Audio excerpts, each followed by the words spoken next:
What's going on, guys? Welcome back to another episode of Renegade Capes on the Renegade Pop Culture Podcast Network. My name is Mike, and joining me, we've got Mr. OrganoidZero, Brock. Yo. We've got the director, Josh. Hey, how's it going, guys? And we've got Hayden. Hello. And today is the last Capes podcast of the year, where we're closing out with two of, honestly, some of the best Marvel movies, shows, anything that came out in the year 2021. We're talking Hawkeye and, of course, Spider-Man No Way Home. We'll start first with Hawkeye. Brock and I on his channel did reviews for all 6 episodes, but do you want to just give us like your general thoughts? Me? Oh, me? Yeah, go ahead. Oh, it's the best series that Marvel's made by a country mile. I never thought that in the year of our Lord 2021 that I would be bragging about the fact that I got a Hawkeye miniseries on Marvel, or Disney Plus, but the dialogue is off the charts good. Everyone has amazing chemistry. I could listen to Yelena and Kate talk to each other in an elevator for 14 hours and never get sick of it. Everyone was great. I want the new Hydra to be the freaking tracksuit mafia. I want them in every movie that we have from now on. I'll never get sick of them. Again, chemistry. That dude talking with Kate and him about trying to get tickets to his girlfriend to Imagine Dragons. I'm like, that is so dumb. Like, why are we having these conversations? But it was written well. I'm pretty sure the first person who I heard bring this up was Gwen, but it's like, I felt like I was watching a Shane Black miniseries. It was great. Oh, so good. I want a season 2, like yesterday. Oh, hell yes. Josh, your overall impressions of Hawkeye? I adored it. I'm at that point. See, I'm in 2 extremes when it comes to Marvel stuff. I love when in terms of comics in general, I love when things go absolutely balls to the wall, insane with concepts. Give me some Grant Morrison or Alan Moore style, like conceptual wackiness. Or give me street level stuff that feels intimate and rich. For a long time, Daredevil was that itch for me, as well as the first season of Jessica Jones. Of the Disney Plus shows, Hawkeye is probably my all-time favorite because it just scratches that itch that I've wanted from Marvel ever since the Netflix verse more or less kind of fizzled out until it's starting to more or less slowly make its way back into the main canon. And plus, it doesn't hurt that it's based on probably one of my all-time favorite comics, which is the Matt Fraction and David Aja run of Hawkeye, which I imagine our fearless leader was pretty happy to see some of this stuff come to life, because I remember all the way back to Age of Ultron, he said, "That isn't my Hawkeye. I like my Hawkeye dysfunctional and a hot mess." And he certainly is a hot mess in this series. I adore it so much. What about you, Hayden? How did you like Hawkeye? Out of all of the Disney Plus Marvel shows, this is absolutely my second favorite. Nice. That's just personally because I will always love Wanda Maximoff. That's just me. But a close second would be this show, and I was the most. It was the most entertaining to me in a lot of ways. And look, it used a Depeche Mode song in episode 2, which, if you know me, I love my Depeche Mode. So that automatically gave it points.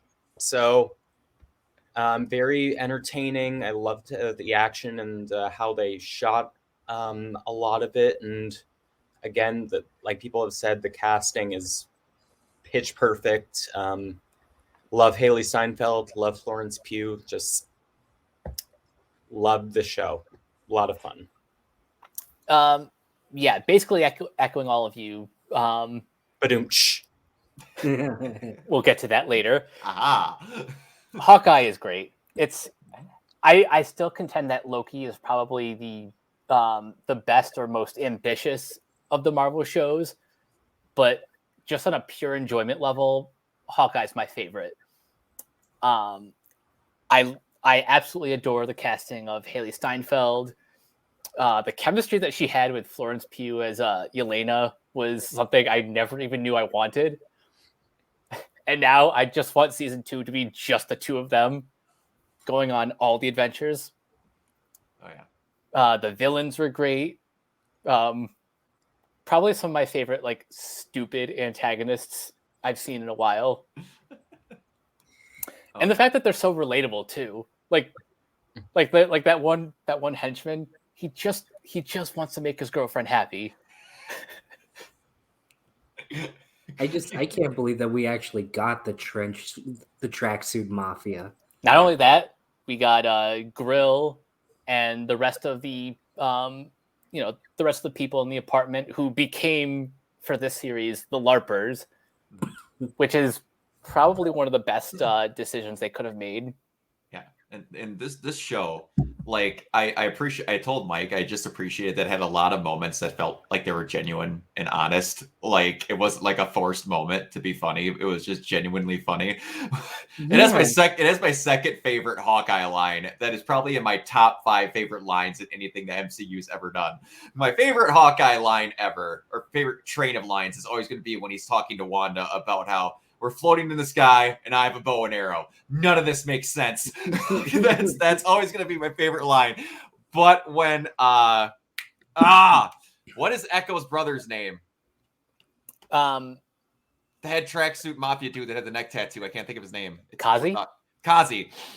When Kazi and those two guys are on the opposite end of the ice rink, and then Hawkeye flings them 3 arrows, takes the other 2 guys out, and that guy blocks it, and he goes, "Nice shot," and then Hawkeye just screams, "Yeah, no shit!" It's like, I get it. I'm really good at this. I don't need the compliment. Oh, that was perfect. It's just amazing. Like there's this common criticism with all the MCU shows, like on Disney Plus, which is why make them just they usually tend to feel like really long extended movies that they could have cut around to make it a very tight 2-hour adventure. And this is the first one where I feel, or not even the first one, because WandaVision wouldn't work in that sense, but with Hawkeye, I don't think you could get that as a movie, and I think it works better as this kind of low scale kind of thing, because I swear to God, I pointed this out on Twitter. I really applauded them for having 3 straight episodes where they just kind of dedicated it to the downtime of Hawkeye and Kate just kind of figuring their stuff out. Like, yeah, those were all like the great moments. And I heard people saying, "I'm bored by all this." It's like, what are you talking about? This is genuine emotion right here. Just the fact that Kate wanted to at least somewhat salvage Clint's Christmas by bringing over pizza, and they watched movies while they figured out how they can take down the tracksuit mafia, or just when Clint's talking to his kid. Oh my God. Why would you want that stuff cut out? It's one of those things where I talked about this with Mike and many things. And if you're a superhero show or anything that is basically bent around action, and you just don't ever put downtime in it because you're like, it's boring. I'm sorry. If you can't do downtime well, then it's boring. But if you do downtime well, it's never boring. I would argue that downtime is not only not boring, but a necessity just for the sake of getting to know these characters and getting to know them on a more intimate level. And that's why the more I think about it, episodes 4 and 5, or really just all of the episodes that Bert and Bertie directed, are my favorites. Yeah, and it's like one of my whole entire favorite moments, and they're like two of them. Again, like one of my favorite characters I didn't think I was gonna like was Jack. Oh my god, Jack! So like him not realizing that every metaphor or like saying that he says is wrong, and then they're just talking about it and having a really sweet moment, and then you have an entire montage of Clint just showing her how to snap a button to turn on a TV. I didn't need that in there, but I got it and I loved it. And it turned into a moment later with Kingpin. I'm like, it was perfect. Setups, payoffs. Gwen was really on the nugget when she compared it to a Shane Black kind of escapade. It really did give me like kiss, kiss, bang, bang, nice guy vibes, especially Iron Man 3. Mm-hmm. And on top of that, it understands, because some superhero stories, very rarely do they set them at Christmas. But the ones that are set at Christmas are somehow just made even better because they really do capture just kind of the isolation that comes with that holiday season. And I love seeing how just these two particular characters in particular, how they deal with the holidays, like how Kate, at least at first glance, even though I love her to pieces, she's a hot mess. And also she's Haley Steinfeld. I was about to say, you could stop that statement halfway through there. But, Kate is kind of blasé, just caught in her own world, and how Clint's just really trying to keep himself like down at the ground and everything, and just seeing the polar opposite of how these two just kind of collide with each other around this time of the year and how they kind of learn from each other. It's genuinely really beautiful and, in my opinion, kind of subtle for the MCU. Just the fact that Clint, after Kate tried to salvage Clint's Christmas by sharing the pizza and everything, and after everything's all said and done, he invites Kate with his family for Christmas. I don't know. That's really sweet. It is. Oh, yeah. Now, speaking of subtle, Hayden, talk to us about Rogers the Musical. So, Rogers the Musical is something that I would absolutely pay full price to see, because in case you didn't know, I love trash musicals. So that's like one of like my go-to things. And I was so happy with that Easter egg that they threw in the last episode, and showing that, and y'all, the Spider-Man Turn Off the Dark vibes I was getting from that, which I can go on about about Spider-Man Turn Off the Dark, Did you ever actually see a live production of that? I have not, and I regret it. One day I will see a Broadway flop, but that was not the one.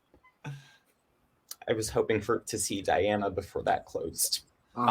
Anyway, but I just want to bring up that they got Adam Pascal of Rent fame for Rogers the Musical, and that made my musical theater former Rent head self like super happy, and I thought it was delightful. That's actually really cool casting. Yeah, I don't necessarily love Rent, but I like a lot of the cast members from previous productions, and so someone at Marvel knows. Well, yeah, someone must know what's up when it comes to Broadway, because this is like, as incidentally, Brian Darcy James, aka the actor who plays Kate's father, he is no slouch when it comes to Broadway. He was Shrek in the original cast of Shrek the Musical, and I didn't know that was a thing. It's on Netflix if you want to watch it. I don't hate it. I don't hate Shrek the Musical. And he was also in the original cast of Something Rotten, which is a show that I really like. He's been in Hamilton as King George. So he's and Next to Normal. So he has a big Broadway pedigree as well, which I just wanted to bring up because that is my venue. Under and over, Hayden, at 40%. If we were not in the middle of COVIDville, Shitsville world right now, do we think that they'd actually be having this on Broadway if the world was normal? Well, we just had we have had, as before said, we have had a Spider-Man musical that has a long history, and again, Diana just closed. We had Lestat the musical, so anything is game, honestly. I wouldn't be surprised if they were to do something like this for real. Just would the MCU at that point be the only like production company in that specializes with comic book films to get an EGOT? Oh wow, that is a thought I'm not prepared to have. I wouldn't say it's impossible. There we go. Stranger things have happened. I bring that up because I read something like earlier in the day when I was just really down earlier, but apparently Kevin Feige was the one that really pushed for Rogers the musical to actually have the stinger. Oh, that doesn't shock me. Everyone was like, "Duh, are you serious?" And he's like, No, we need to see this. Trust me, just that detail, it's going to be so fun. Oh, yeah. One more thing before we kind of go back to a little bit more of the show. Mark Shaman, the composer, actually has a cameo somewhere in the audience. Nice. I noticed him. Nice. Very nice. That was lovely. Now, getting back to the show proper, before you watch the show compared to after, what were your initial thoughts on Echo getting a spinoff? Hayden, I'll start with you. I was Team Echo from the jump. So, honestly, my position has not changed before or after. It's always been, yeah, I think I would like to see a show of her. I just, she is, we could use some more disabled superheroes, and I am all for that, and all for watching her kick ass again and again. Nice. I'll admit I wasn't as familiar with the character on the page, so I didn't really have an opinion at first about an Echo spinoff. But the fact that I knew that she was a character from this show meant, oh, okay, so Marvel has a lot of faith in Hawkeye. Then we met the character, and I fell in love instantly. I got it. I understood. And now I need that like happening yesterday. Josh, what about you? So I was on board for the show for Echo before seeing Hawkeye, upon hearing that she was going to be on Hawkeye, but in a very weird way, because I'm going to be honest, I've never cared for Echo's story in Daredevil. I really got into a huge Daredevil kick thanks to a colleague of mine on YouTube, Matt Draper, who just wrapped Darecember this month.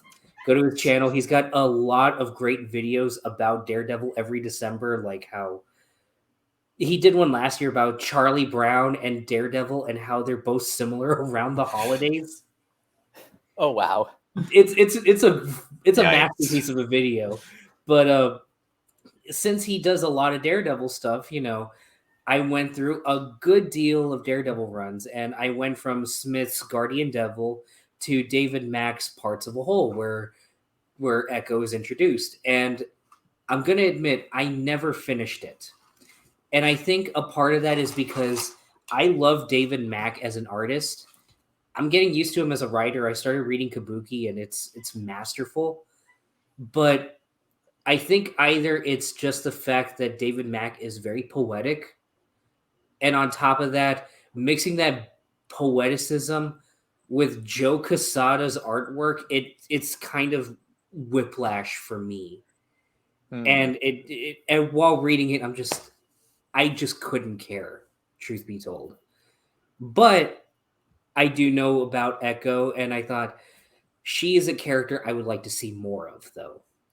And I always felt it was a wasted opportunity that she wasn't on Daredevil after reading a whole bunch of Daredevil. So seeing this and hearing that she's having a show, I'm thinking, okay, this is going to be something special. And then watching the show, just the fact that she got me choked up a few times.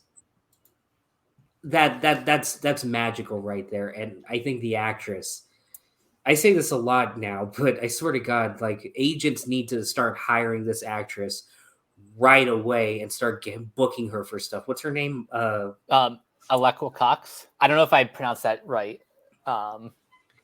Yeah, she is magical. And if this is any indication of what Echo is going to be like, especially that final scene in the show, I'm looking forward to it. By the way, I just have to point out how awesome it is that within within barely a month, the MCU has given us two great deaf superheroes, and both women of color, and one with a prosthetic leg. So, yeah. No, Brock, I know we've talked about this before, but what is the difference between your initial impressions of Echo getting a spin-off and now that we've seen her on the show? I didn't even know Echo existed before she was announced for this show. So, I was just kind of like, Marvel's making a show about her and she's on Hawkeye. I'm like, they got a lot of faith in her. At this point, I trust the process. So, like, when she got announced for it, then instantly within the first episode of seeing her, even for the 5 seconds we saw her when Kate and Clint were captured by the tracksuits and you got to see her for a second, I'm like, she looks like a mean girl that could just mess someone up if need be. And I was like, cool. And then they got more into it and I got to know more of her connections to the brick wall in the room that nobody wanted to call by their first name until the very, very end. But yeah, I'll gladly see a show about her. I have no idea what it's going to be about. I have a rough idea, but nothing for sure. Yeah, I've got some ideas in my head now too. So let's address the Kingpin in the room. Can I get something just off my chest here? I'm gonna have a wee bit of a rant, just a small one. Oh, a Brock rant. Yeah, these are always fun. Mike knows about it. Everyone and their mother knows that I could get passionate sometimes. Anyone, and I swear anyone, friends of mine included and not, that are bitching about this portrayal of Wilson Fisk, the direction is that way, and that is where you can go head. If your head is so far up your ass that you were just going out of your way to bitch about this depowered Wilson Fisk, let's go over some things. He got shot by an arrow in the heart and said, okay, busted it off, didn't even pull it out. He got hit at about 60 miles an hour by a car and then deflected it like a flea. He got hit by multiple explosive arrows that would have killed about 12 men. He's likely just survived a point-blank gunshot to the head and is going to walk it off. This is the most powerful Kingpin's ever been. So y'all can shut the hell up. Like now. Also, the fact that I believe Vincent D'Onofrio looked at the character as though he had just gone through the blip and lost everything. Yeah. Yeah, that tracks. And also everyone that hates his look, it's literally the cover of a Fisk comic. So enough of this. They don't know what they're doing when they're literally doing the character as much justice as they humanly possibly could. There we go. Also, as I've learned, like from the comics, part of Echo's story is that she shoots Kingpin, and he actually goes blind in one eye. Yep. So if he can survive everything that came before that, dude can survive anything. And rule of thumb is, if you do not see a character die, they are alive. Exactly. If you do not see a body, the character is alive, and that is just basically an unspoken rule of like all movies and shows. It's kind of horrifying how, from what I've gathered of people being so upset online, like, oh, Fisk is so underpowered. It's kind of surprising that I think the thing that tracks is a lot of them really wanted to see Fisk, due to Kate Bishop, what he did to that one guy in Daredevil season 2 with the car door. Mm-hmm. Yeah. And look, I'll admit, there was a part of me a little bit disappointed with how they ended Fisk for the season, especially after hearing what an alternate ending was going to be for Hawkeye, which was going to be showing the Ronin sword being delivered to a still alive Kingpin, which has a note attached to it that says, "Hey, fucko, leave my family alone." Oh, that would have been great. But that was the confirmation that I needed, truth be told, because I'll admit that was the tiniest bit disappointing for me, because when Fisk was being teased, just from seeing that big, bulbous freaking shape, and then that thick-ass hand on Maya's face, and that distinct... me and Crystal lost our minds, like, oh my god, it's him. And he finally comes in on episode 6, and he's just amazing. Just, again, seeing that an Avenger, even if it's Hawkeye, just that an Avenger is like, oh man, we gotta deal with him. Mm-hmm. Shit. And remember when episode 1, when Clint just said, "And I fought Thanos." Yeah. Yeah. And I've said, like, people have compared it, and I've talked about this with Mike. I'm glad they can still do street level stuff. And the way they're setting up Kingpin, of how he's kind of got to regain himself with some proper timing, Kingpin could be the street level Thanos of the MCU. I would very much love that. I would love it if they do. I would love it if they do what Chip Zdarsky's doing right now with the comics, where Fisk... It's already happened before, I think, when Charles Soule was in charge, but Fisk is the mayor of New York now. And in the comics, he's basically doing a street-level Civil War arc. Because after the Purple Children just wiped Matt Murdock's identity off the face of the earth, like, anybody who knew that Matt Murdock was Daredevil, they don't know it anymore. And one day when Fisk is, like, checking the files, he's like, man, fuck Daredevil. Checks his files, sees that it's blank, and Fisk is like, oh, this son of a bitch. Okay, he got one over on me. I'll get one over on all those Cape people. And he goes on TV, is just like, I am working to outlaw superheroes in town because of all the destruction and everything. And of course, everybody's like, come on, Fisk, are you seriously going to do it? And he sure enough does it, turns it into like martial law and everything. Oh God! I love how I'm going to outlaw superheroes in the Marvel version of New York. Exactly. So you have like you have like the Spider-Mans, you have Jessica Jones and Luke Cage, you got Captain America, and you even got Tony Stark there. And they're just like, Fisk, what are you doing, my guy? You're fighting a losing battle. I don't know where it's going right now, but it's ending with Tony Stark running for mayor for the election year. Wow. Obviously, we can't do that now because, Tony Stark kind of did the old sayonara carbonara, but, That's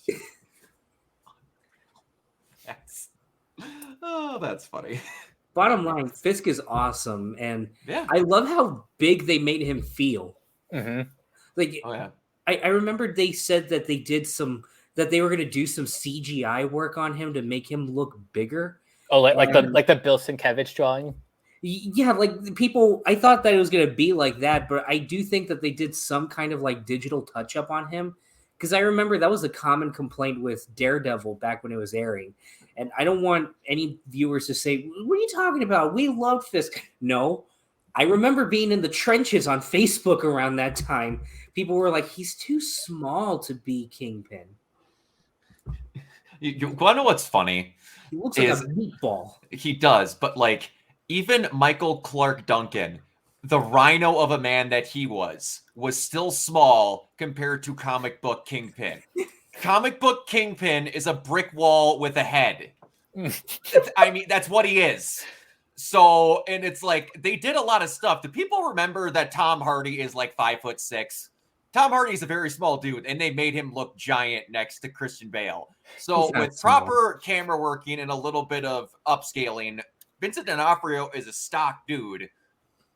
It doesn't take much. And I mean, as long as he's bald, like they can take care of the rest. Exactly. I will say, wasted opportunity to have Jeremy Renner and Vincent D'Onofrio share a scene together. Yeah. I will say that. In fact, as much as I do love the series, and I'll admit, I do love the finale, I did feel like the finale was a bit rushed. Like, the action was great, and I love how everything paid off. But it's just the fact that they had to get all the eggs in the same situation and so forth. Like, for my money, like, as far as like how they construct it, it's probably my third favorite finale of like the MCU TV shows, with Falcon and the Winter Soldier probably having the best one, just in how like it just organically goes in and it just completely pays off everything, but never feeling like it has to rush everything.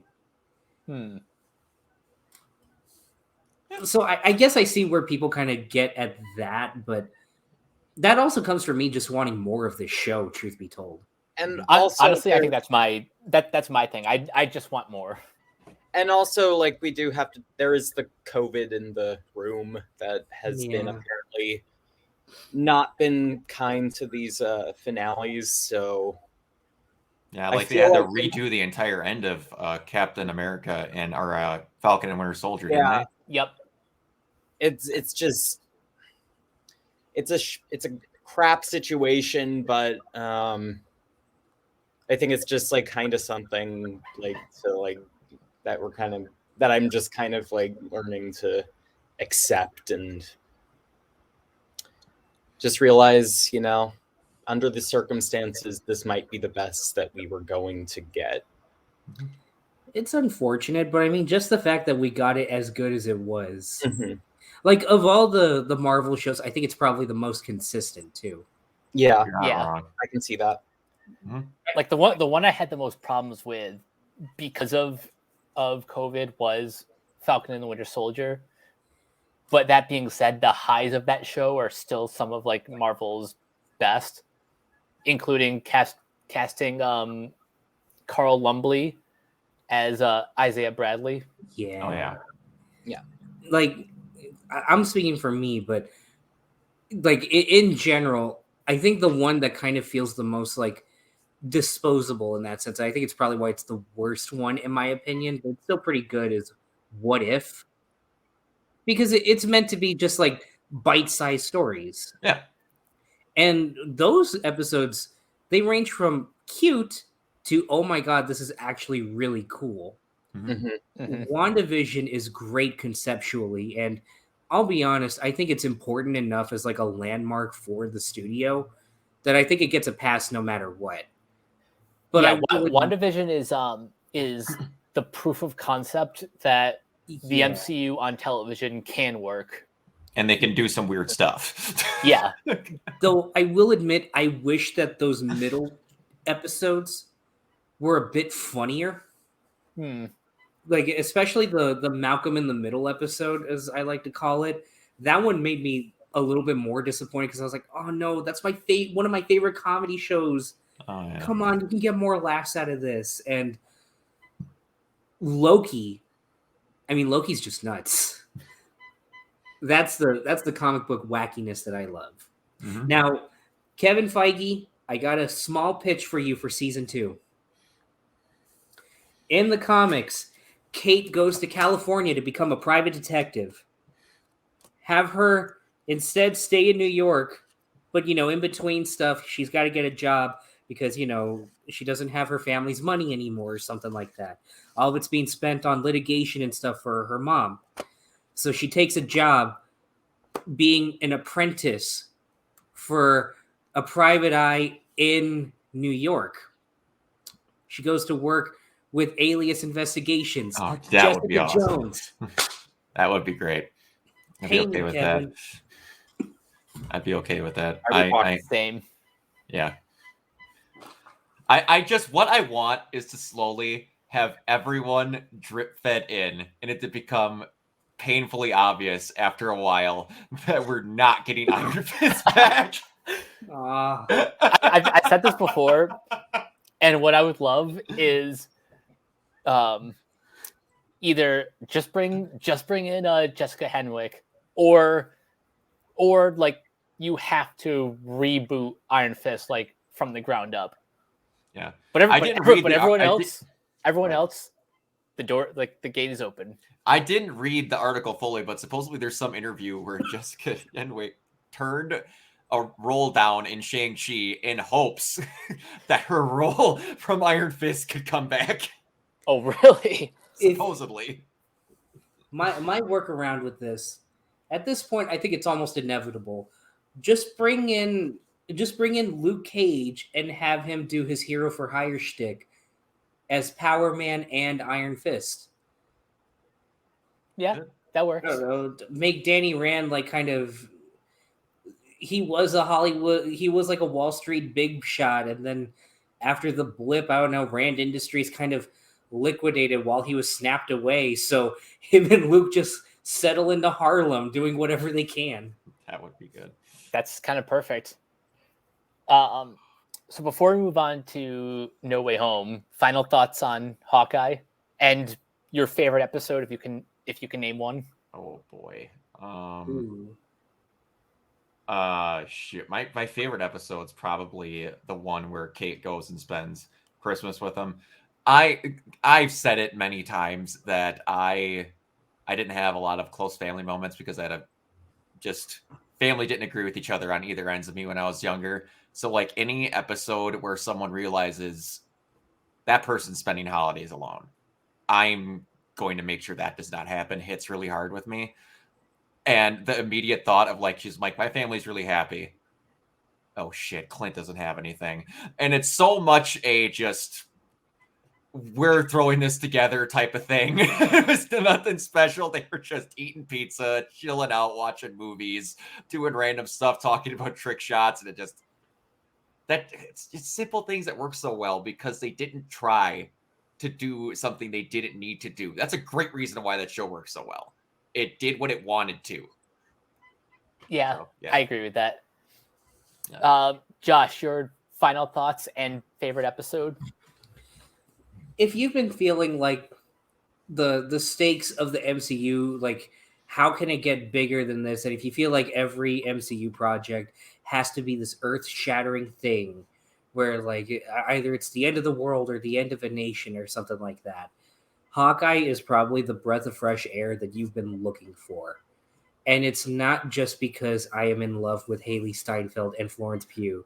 Like, seriously, it is a nice, refreshing breath of fresh air. It feels like drinking a nice cup of cocoa on a cold winter's day.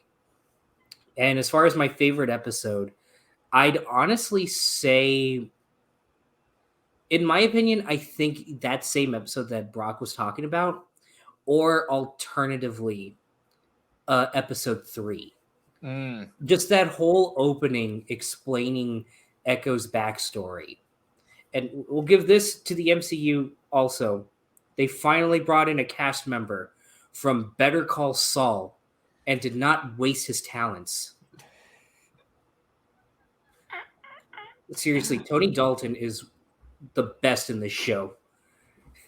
But in general, just this whole that whole episode and that whole opening montage, that whole opening sequence, some of the most heartfelt and emotional stuff that the MCU has worked with.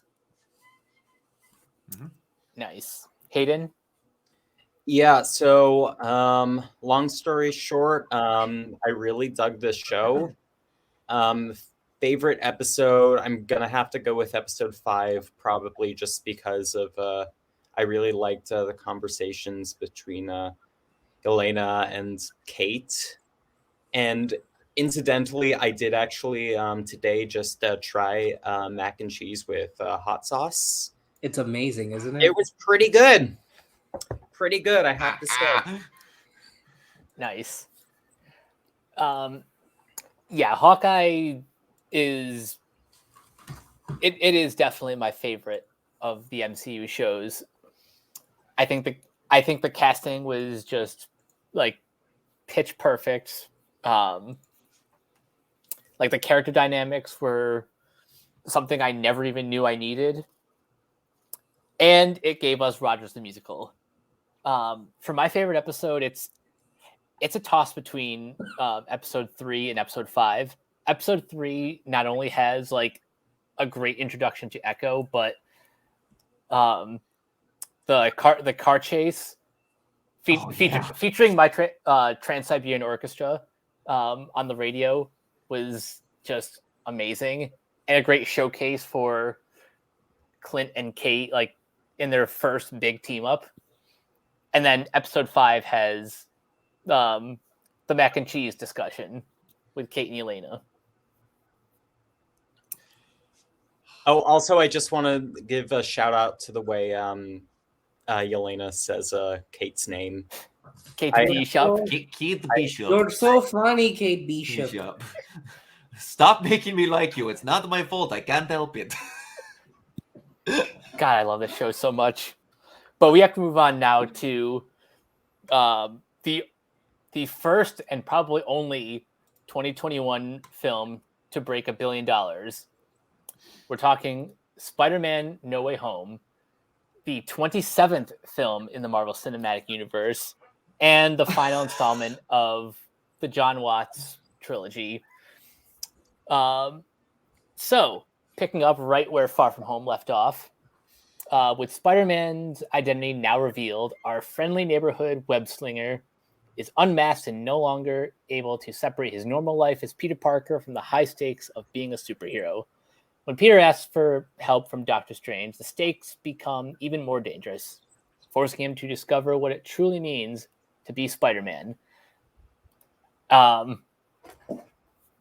So, Hayden, your thoughts on probably the biggest Spider-Man movie ever? There's not much to like really say like as a blurb, I don't think, except that I really dug it. I just really enjoyed it. Personally, not really necessarily even my favorite like superhero movie of the year, but I did really enjoy it, and would absolutely watch it again. And yeah, not much else to say besides that. Yeah, fair enough. Josh? I was ready to be cynical with this. I thought I was going to hate it. Everything just seemed to be going against it in my head. Just thinking, oh my God, how are they even going to pull this off? How can they even try and attempt to do what Spider-Verse kind of did? At least in this level, especially with my main issues with the MCU Spider-Man movies, which is, in my opinion, they're tonally inconsistent. It really has it tries to walk the line between being a very fun, breezy high school kind of movie, and a serious superhero thing. And Far From Home is probably my least favorite of the trilogy, even though I think it's really good. But I sat down and I felt like a kid. Like I loved it. I had such a blast watching it. It's also not my favorite comic book movie of the year, but in terms of like the MCU stuff, this is absolutely my favorite of the year so far. Yeah. Movie-wise, I mean. Nice. Brock? No, it is handily now my favorite Spider-Man movie, like without question. I was just like, this was the most worst kept secret movie of anything ever. So I was like, just how are they going to handle it? Was more of that of what and I wasn't like scared that it was going to be bad, but again, I have to say this in case Dave somehow sees this. Dave Flegel, the beautiful bastard that he is, knew I was going to be out of town for the weekend of this coming out, and let me know that if I got off work early, which I did, that I could go to the theater by myself and get a showing just so I wouldn't get spoiled. And I did. And it's thankful that I did, because I had what in my life is going to be the closest thing to an out-of-body experience watching this movie. I would not have been a good thing to be around for other people when I was watching this, because from about an hour in, my brain stopped properly processing time. It was like that meme where your brain is like expanding. I was just like, no, how? What are we doing? What? Stop it. Like, I need time to process, because the brakes come clean off the train after the moment happens, and it just never stops. This should not have worked anywhere near as well as it did. It should have fell flat on its face and just skidded into a wall, and it didn't.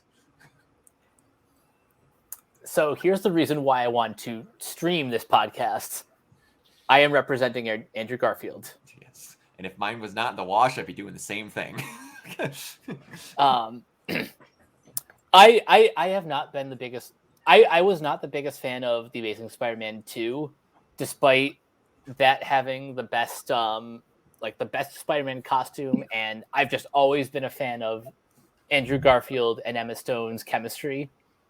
Mm-hmm. So the fact that he got redeemed in this movie made me very happy. And on the whole, the movie was just great. I'm still tossing back and forth in my head between this and Into the Spider-Verse, which one I like more. But I think both of them are both of them are kind of in unique positions where they're both like big multiverse, like expansive movies on the outside, but on the inside are like deeply interpersonal and probably understand the character of Peter Parker the most, even though Into the Spider-Verse was centered on Miles, but they still understand Spider-Man better than like anyone. Mm-hmm. Now, I kind of broke the spoiler seal already if you weren't paying attention to the lower third. So let's just cut right to the chase. Spider-Man. Dude, that scene, when they're in that kitchen and Ned has that little, and I'm like, the best thing about this, and I really appreciated how it was shot. Like, I'm not saying this as a bad thing, but the Amazing Spider-Man films were always, when they shot night scenes, they were shot incredibly dark compared to what other things were. Stylistically, they were always darker. When Ned opens that portal, it looked like I was in the MCU looking at the Amazing Spider-Man films. Like, it was dark and lit, like the alley shots and stuff were in that. So I'm like, that was cool. So I'm in the theater, and like, I knew this moment was coming at some point, but my brain like somehow auto-deleted it and then went, wait, Andrew Garfield is going to be in this movie? But he popped through, and they waste no time. Mask comes off. He's like, hold on. Okay, we need to talk. What's going on? I'm just like, Oh, from then, I regressed into a 12-year-old child for the next hour and a half. Yep. It was literally the most magical moment in the MCU. Just And- seeing them. Yeah. And like, you know, there's the scene everybody talks about how when that particular scene in Endgame, when I say that my audience went ape shit, damn. Yep. Yep. Like, Oh yeah. you would like, I didn't think that that it would be topped, but they managed to top that scene in terms of the audience's reaction when Andrew Garfield comes waltzing in. Yep. And Both. it was- When Andrew Garfield and when Tobey Maguire Yeah. came in, Correct. both of those got a huge pop. Yeah. How many times did your guys' audience like react throughout the whole movie? Oh, many times. And Like, it made me miss cinema. I Like I lost- said, I saw it alone, and then I got to see it a day later in a cinema. Those pops like that, or I'm like, I need theaters again. I've seen this twice. The first time was at like a private screening with like myself and 50 other people. And then the second time was like in the afternoon to a nearly sold out crowd, and that was an experience. I wish that my crowd was just as electric as your guys's, but they screamed for 2 moments that mattered, and it was those 2 moments right there. Like the whole time. Okay, I lie. There was a third time, but I'm embarrassed to say that I was the only one that screamed.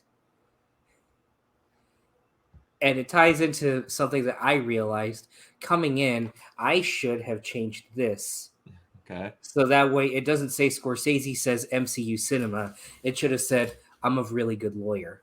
Yeah, that fist one was up comes there. down, when the fist comes down and you see it's a walking cane and then it tilts up and you see those familiar red shades, I tell you, I had a spasm in my seat and I let out the most high-pitched squee I could give. But the theater was dead quiet and I felt so embarrassed. But then after that, everyone in the theater started to realize who it was. Like I imagine they're like, what the hell is he screaming about? Oh. Yeah. And the best Yeah, part about that is that, oh, sorry, Hayden, no, go ahead. Oh no, you can go ahead.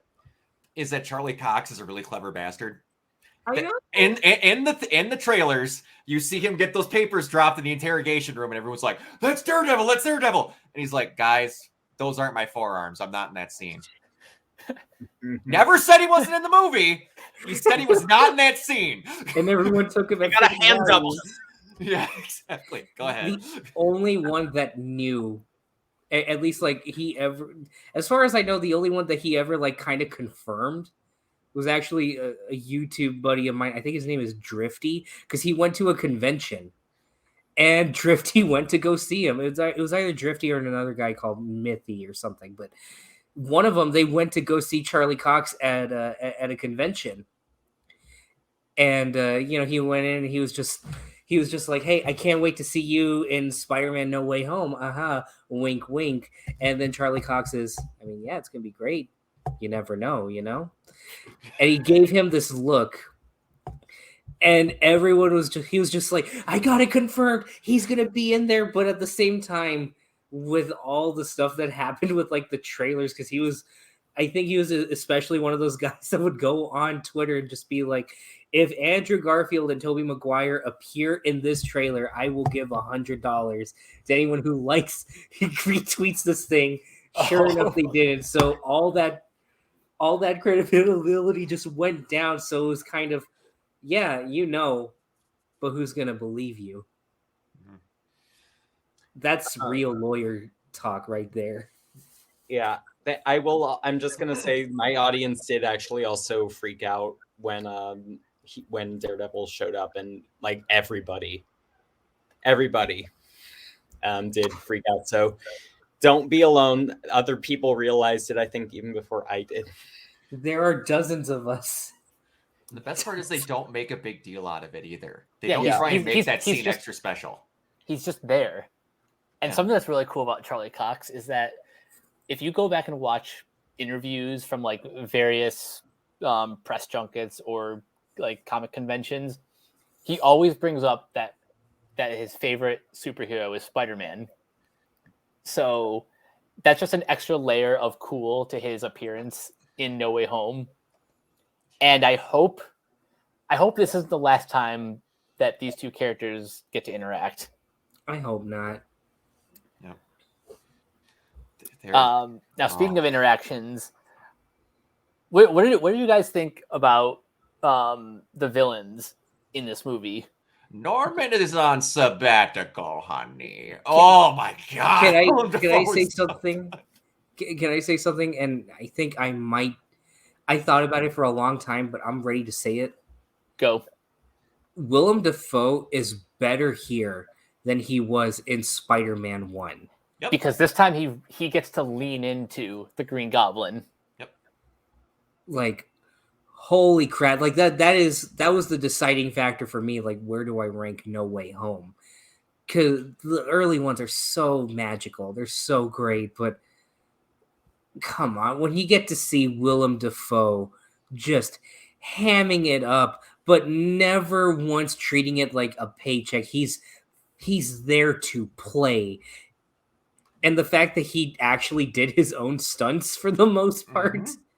Yep. Makes it all the more impressive. He said that's the only reason he agreed to do it. In his words, you earned to play the character. The scene where they're fighting in the hallways of the apartment and Hollandaise Peter is just pounding away at him, and it cuts to Norman, and as he's getting hit, he's just cackling that maniacal Dafoe laugh. And it has that brief cutaway before it cuts back to Dafoe, but that brief cutaway of Holland as he's about to launch another punch, and you can see on his face that he looks genuinely horrified. Oh my god. And incidentally, another moment where my audience lost their shit is when he said, "I'm something of a scientist That's myself." myself, yeah. Audience I was also yeah. like freaked out and lost it.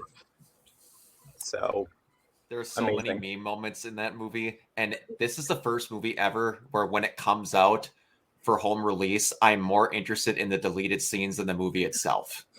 Because Same. Tom Holland has said that we will never have any idea the sheer amount of shit that was cut from the movie that didn't serve the story, but they thought would be a cool moment. Like, apparently one of the scenes that they cut was Peter's trial. Oh, really? So we could have gotten even more Charlie Cox Daredevil. Interesting. But the biggest thing that surprised me was how all the villains were treated with respect, surprisingly. Like, and even when they're not, it feels appropriate that it's the MCU characters dumping on them and not each other, like making snide, like, oh, you're an octopus, this and that. Like, no, of course Aunt May in this universe would be the one to make a dumb joke like that. Come on, that's cute. They also don't forget the old movies happened too, is something I appreciate. They weren't like, nope, slate clean, don't mention the gap or the curly hair, or don't like, no, they're just like, no, I like this new me. And then one thing also I appreciate about Hawkeye, I appreciate about this is honesty. There has not been a superhero movie in a long time where they're like, yeah, I fell into a vat of eels. I fell into a super collider. Huh. Guess you got to watch where you fall. And all of them are like, no, they boil it down that you basically have 5 versions of how you can become a superhero villain in a superhero movie. Something I really appreciate about this movie, compared to other superhero movies that get bogged down with the too many villains complaint, is that there's a little bit of camaraderie between these villains. You know, like whether it's people who are in the same universe or those who are just meeting each other for the first time. Mhm. It feels, this is probably the closest we're ever going to get to like, you know, in the comics when you see, you know, a team of villains kind of who belong to like the same organization, like the Masters of Evil or the Injustice Society. The Sinister Six or the Superior Six or something like that. Like I know there's, in particular, when all the villains are hanging out at Happy's apartment, it reminded me of the Superior Foes of Spider-Man.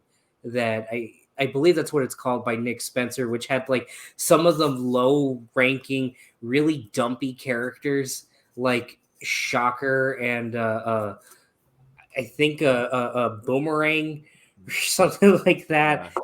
and the lady with the that's a bunny. Like just the really, really stupid kind of lower level Spider-Man villains, and they're just struggling, trying to make ends meet, and they live in the same apartment.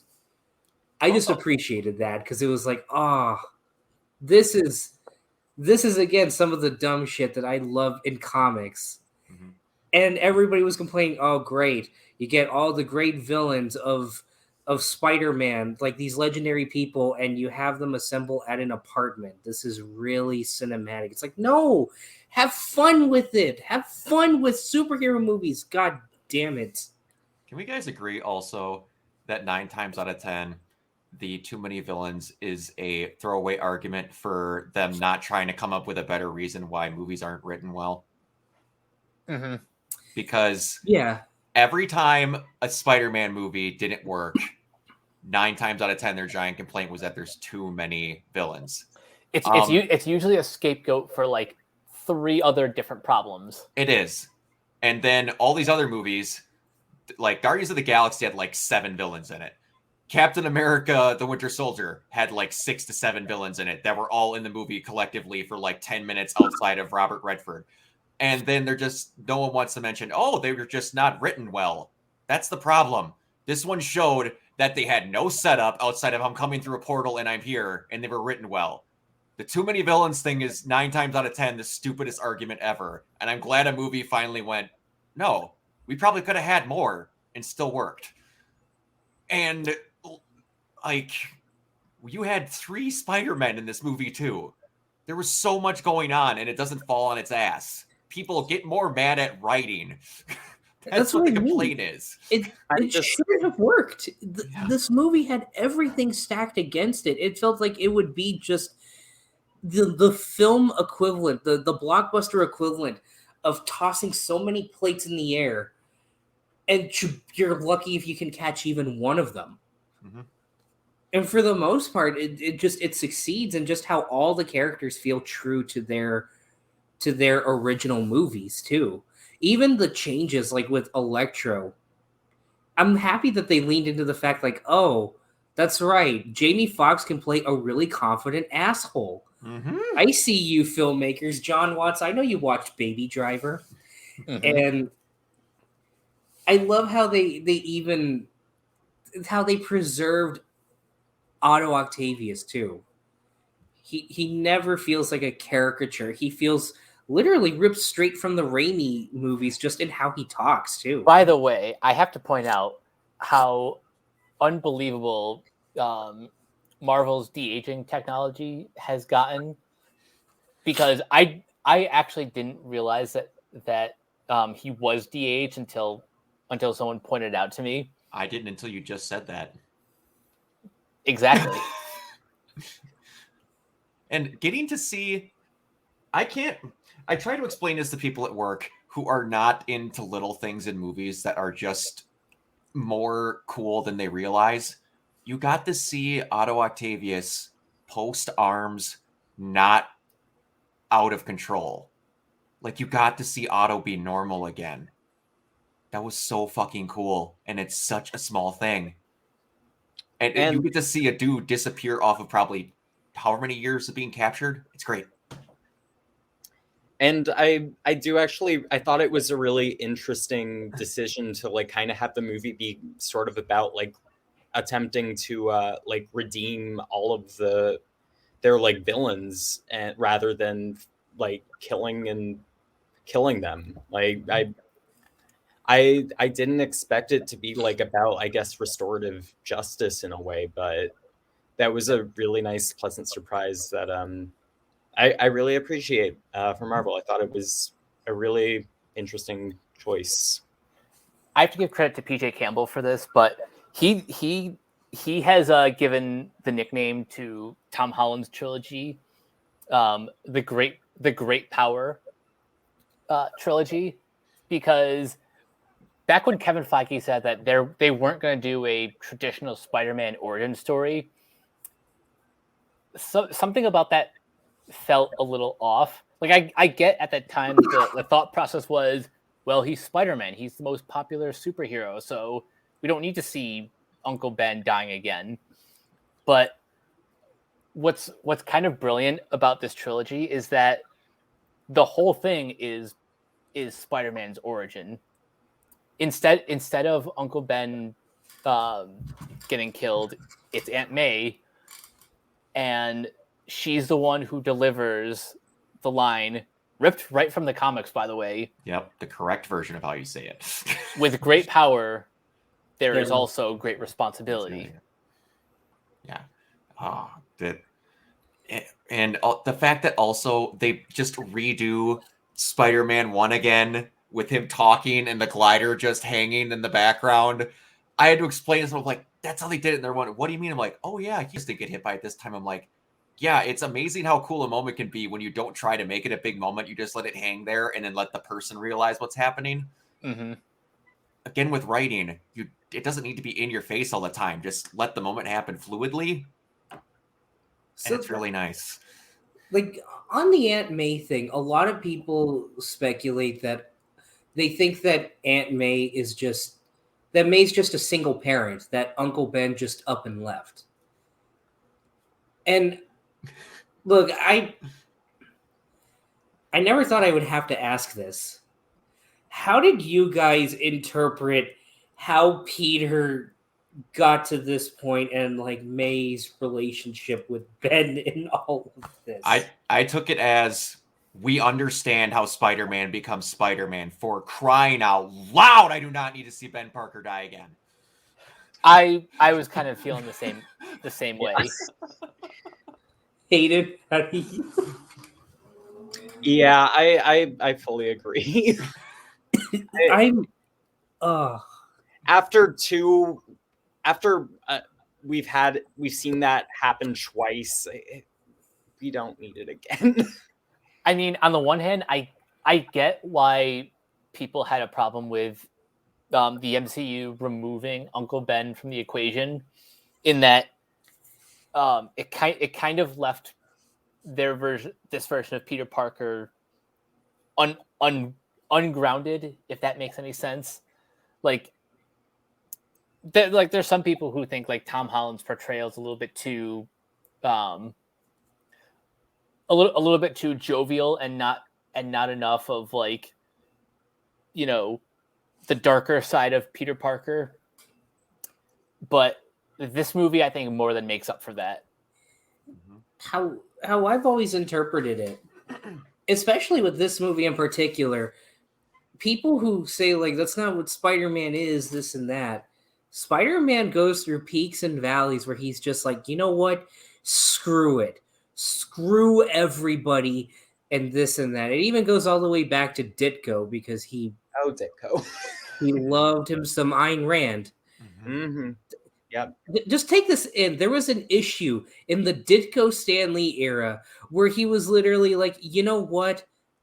Fuck Aunt May. I shouldn't let her, like, think about her being safe and all that. You know, I'll be a terrible hero if I concern myself with what she thinks, if she's okay. Yeah. You want a great Ditko video?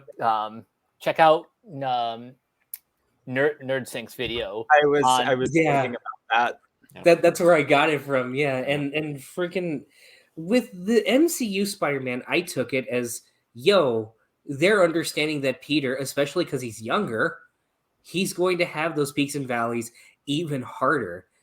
Every Spider-Man story is about taking responsibility for something. Of course, Ben died. Of course, he knows with great power comes great responsibility. That's why he's fucking Spider-Man. We just don't need to see it. But of course, as his public life and his personal life are just blending together in the worst way possible. And when he's got to deal with J. Jonah Jameson, which, oh my God, I love J.K. Simmons. And in all the movies that he has been in for the Webhead, I've never wanted to punch him as hard as I did in this movie. Same. But with everything going on, of course, Peter would be like, you know what? Is there any way I can just get all of this away? It's not my problem. I have bigger fish to fry. Of course he'd be like that. And I love that this movie acknowledges one of the most unsung character flaws of Spider-Man. And that is that he is a fucking idiot. And he cares too much for his own good. Like, when he's talking with Strange, right after doing the spell, and Strange is like, well, you didn't talk to the MIT people? Wait, I could have done that? Yeah, but when you say plead with them, would you also, someone broke this movie for me. Someone literally broke this entire movie for me. And I kind of hate that someone said this to me, where he's like, but it matches what you just said, Josh, is that, okay, I can't go back in time and stop Mysterio from saying that. And we just talked about how we have a spell that can make people forget things. Peter then doesn't subsequently ask, oh, hey, can you make people forget that Mysterio said that? Because, and I love that. I love that because, of course, Peter, as much as he is all about responsibility, there are points where he is selfish. And there are points where, again, because of all the stress of everything, he doesn't think in his right mind. Peter has like this constant thing in the comics all the time where it's like, I want to do things, but at the same time, I can't because of shit going on. Yeah. I'm just happy that he didn't have to give away his relationship with Michelle.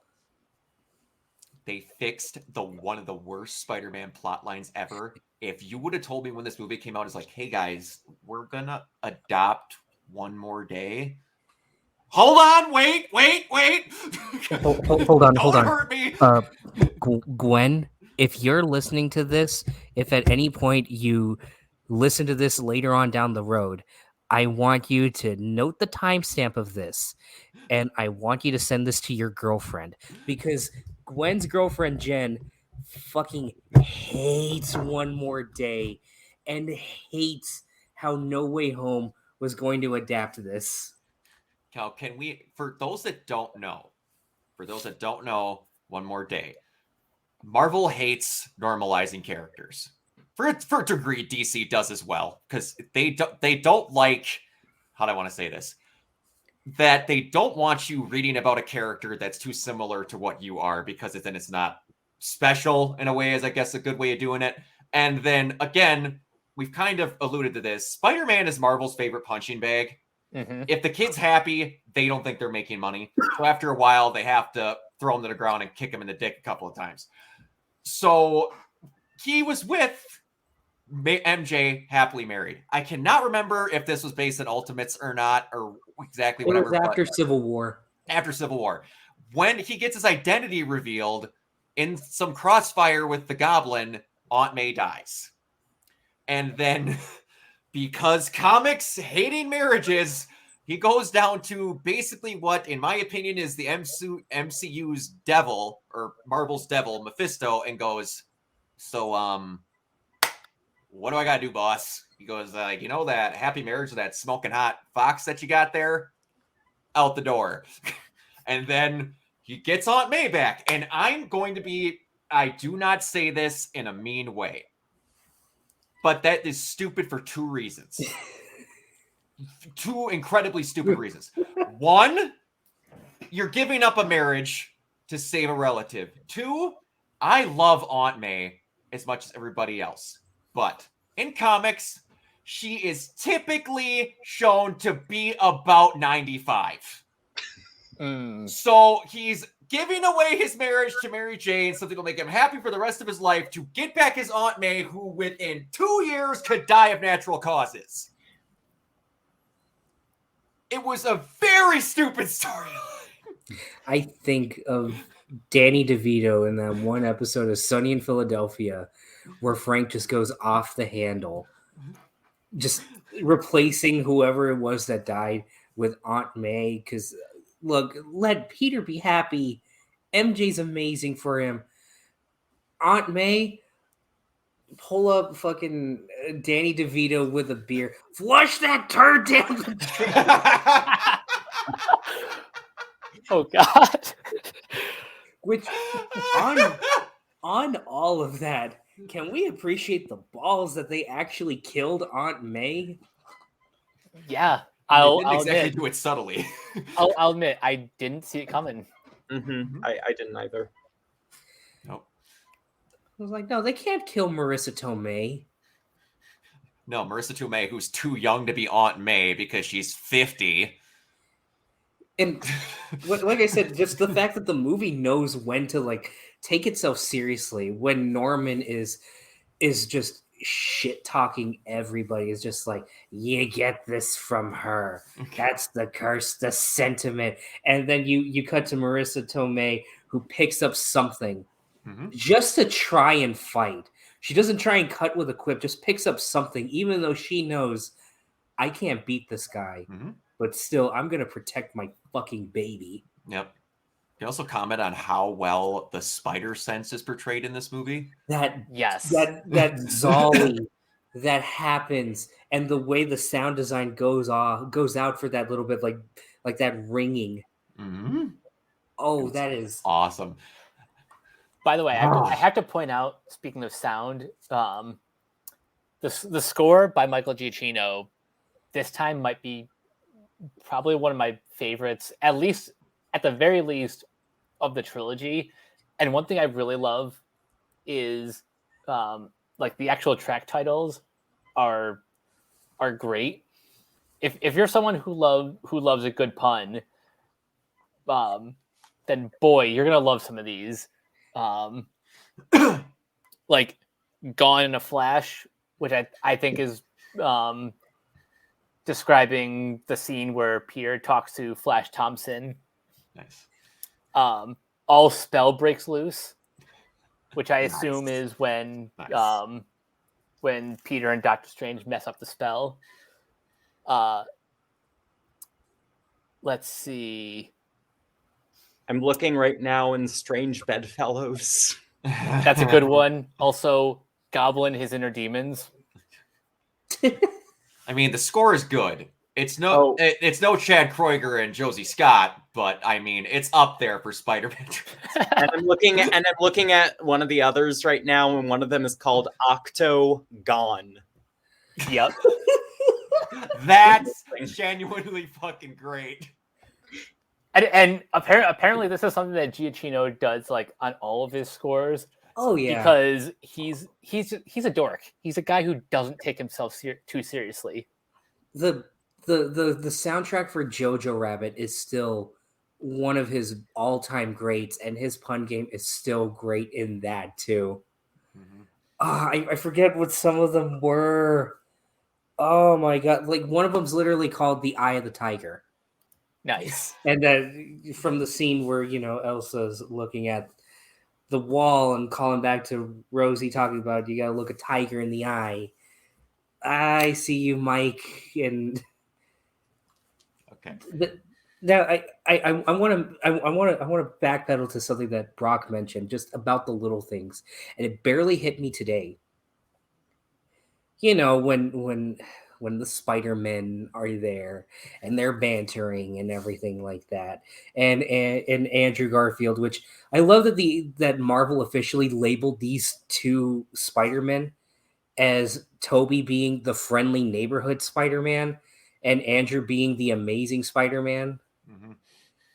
And I love how Garfield is saying like, I'm lame, man. I just want like a guy in a rhinoceros suit. Like in a rhinoceros robot, and Pete says, "No. Hey, you are amazing." And it just, I was so caught with like, oh my God, they actually said that. And then I was thinking they said that for the meme, but today it barely hit me. I don't know why. Of all things, I was watching The Matrix Reloaded. And I don't know why, but suddenly my lizard brain, upon watching the movie, took me back like, oh yeah, Bill Pope. He did these movies. Bill Pope did Spider-Man. Tobey Maguire and MJ. Oh my God, he repeated the words that MJ said to him in the rain in Spider-Man 1 to Andrew Garfield. Mm-hmm. Oh wow. Yeah. Yeah. That's a deep cut. Yeah, and like when Otto talks to him, he's like, "How you been, dear boy?" Trying to do better. He says that to Otto in 2. I didn't realize that until I rewatched it afterwards. I'm like, you didn't have to. And also, Tobey Maguire's Spider-Man only knows how to wave in one way. I just walked through the portal here. And it's so great to see like how different the Spider-Men are in just physique. I love that Toby, like, he's stiffer, but at the same time he's more approachable in that way. And Andrew Garfield is just a hot mess as well. He's interacting with everything. Yep. I saw someone say that's what happens when you get a theater kid to play Spider-Man. Yeah, that tracks. And then you got Tom Holland, and Tom Holland is just kind of, what is Tom Holland's body type? The weird part is Tom Holland is a 6'1" jock stuck in a 5'5" kid's body. And that's called a dancer. Yeah, that is true. He's a dancing parkour kid, so he's got a good build for his size. One question I want to ask that we could get a topic going here. It's a 3-part question. 1, what is the moment you were hoping was going to happen? What was your biggest pop? And then one was one that didn't happen that you thought was going to happen. During Endgame, my one big thing, I was like, for the love of God, if we make it through this movie and I don't get to see Steve and Peggy dancing, I'm going to lose my shit. And we finally got it at the end of the movie. 1, it was Andrew Garfield catching MJ. And that's the one that I wanted. When he gets hit with that glider and it's within seconds, it cuts to Andrew's face. I lost it, and the emotion on Andrew, where you even get to see him. It has a similar situation where there's debris in the way, and instead of web zipping through and then trying to catch her up, you see him clear all the debris and then zip down to her as fast as he can so she doesn't hit the ground. And then him crying, and she doesn't understand why he's so upset. It's like 10 seconds. That scene took 10 seconds, and it redeemed an entire movie. And then one that got the biggest pop for me, and it's probably in the top 3 best 20 seconds in a comic book movie ever, when they finally get their shit together and they figure out the plan, and then all 3 of them are like, we're in a fucking Spider-Man movie with 2 other Spider-Men, and this is the coolest thing I'm ever going to do. They jump off that scaffolding, and all 3 of them scream as they're swinging. And then Tom Holland's Spider-Man turns around, shoots both of their wrists, whips them around for a higher arc. They go up in the moonlight, and all 3 of them land in a 3-point stance on the head of the Statue of Liberty. Might be the most Spider-Man thing to ever have Spider-Man in a Spider-Man film. That was good. The third, and I guarantee you it is in a deleted scene, because it legit blew my mind that it wasn't in the movie. They're sitting in the lab. I fully expected at some point there was going to be a TV, and then Toby was going to be working on the cure, and he was just going to look, and he was going to see that J. Jonah looks identical to his, and he was going to go, I guess some things don't change. And then just keep going. Because they literally have his J. Jonah there! I was so shocked that he didn't make a comment about that. But that's just me. And also that Andrew Garfield didn't make some comment when the Goblin finally comes in and he sees him for the first time, where he's like, great, another douchebag on a glider. They're like, huh, yours isn't green, like literally green. Like literally green.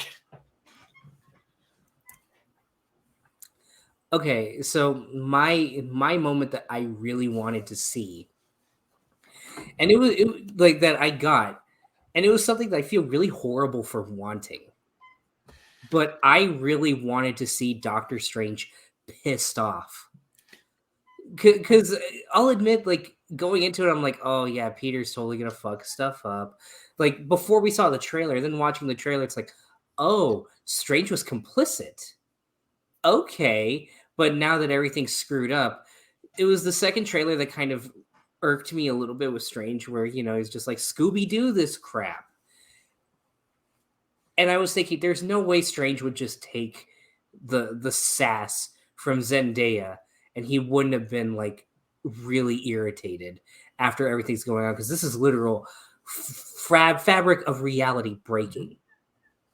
So I really appreciated when Ned and Michelle are at the Sanctorum, and Doctor Strange is just ice cold the whole time. I was just like, oh, thank God. Oh, thank God. I wanted Doctor Strange to feel out of his element with all of this and to take it out on these little fuckers. I also wanted to see Peter get crushed, like emotionally. Like I wanted him to kind of break up with MJ at the end of all this, because I figured there's nowhere else he's going to go with all of this. How do you even continue this after dealing with all that? And I love that you get little hints of Michelle kind of cracking under the pressure of the relationship. Like, okay, they acknowledge, yeah, this isn't easy, which all the best Spider-Man relationships acknowledge that. So seeing him at the end at the coffee shop and seeing Ned just fully happy, carrying on his own way, that gutted me. But then when he puts away the note, I was like, oh man, that's Spider-Man. Hell yeah. Mm-hmm.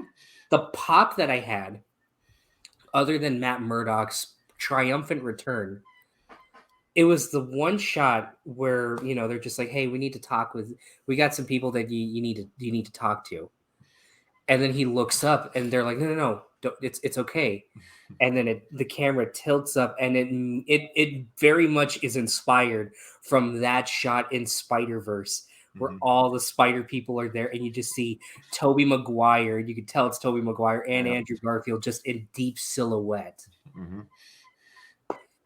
And the one that I really wanted to have happen but didn't happen, correct me if I'm wrong, but I don't think we got a single moment where Tobey Maguire and Willem Dafoe shared a scene together, like talking to each other. No, I don't think any lines are actually set at each other. He got stabbed by him, and that's about it. That's about it, but I'm just thinking, oh my God. You'd think that he in particular would have such a mixed reaction seeing Norman again. Like, that's the only time I feel there's a wasted opportunity. Hayden, you want to go next? Yeah, so the thing that I think I did really want to see and ultimately got was when Willem Dafoe lost the mask. Yeah. And because I always think about the Weird Al song "Ode to a Superhero," which is Man, and there's the line, he wears that dumb Power Rangers mask, and he's scarier without it on, and it's just, yeah, true. Accurate. I love me some Willem Dafoe, but if I ran into him in a dark alley, I would go running right the other way. Mm-hmm. So I'm glad that they got rid of that weird mask. Big positive reaction, I think. Just that pop, I think it was just, I don't know if I have one moment. I think it's just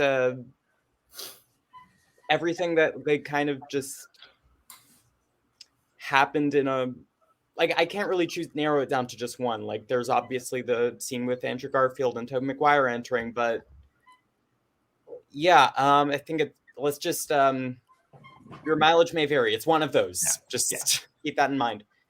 And the thing that I really wanted to see, and I knew I was never going to get because I have bad ideas for things. I really wanted to see Reeve Carney show up in the movie as the musical version of Spider-Man. Oh, And I know I would have been the only person in that theater applauding, but I wanted it so bad. I wanted Reeve Carney to show up, and everybody else in my theater would have no idea what was going on except for me. nice. Nice. All right, so the moment that I wanted to see and my pop are kind of the same thing. It's Andrew Garfield actually pulling off the save of MJ. They kind of I don't want to say they hinted at it in that first trailer where you see MJ falling. Mm-hmm. But because that was just around the time that people were speculating that, hey, maybe the other two Spider-Men are in this one, I kind of figured that was going to be the moment. So my other pop was Toby or Peter 2 stopping Holland, like stopping the glider, which is like the redemption moment for this character, as like killing Green Goblin was like the one thing that really ate at him. So I was incredibly happy to see everyone getting redeemed, including Peter. Actually, real quick, can I amend my pop? Yeah, Go for it. I have a new one, and it's not a traditional one either. So this is technically an after the fact pop. Okay. And I'm just going to say something here that will have a bunch of people probably pointing torches and pitchforks at me. I actually really like The Amazing Spider-Man 2. I actually really like it. And I am like kind of relieved that there is a bit of a resurgence of people admitting that they also enjoy it. And like there is that sense of vindication. And I finally feel like I can admit to liking that movie without feeling any sense of shame or guilt. You know what? I'll admit, I think that movie is due for a rewatch, especially after loving movies like Batman v Superman, and the Venom movies, which I have to admit, my the moment I wanted to see but never actually got was Tom Hardy meeting Tom Holland. Yeah.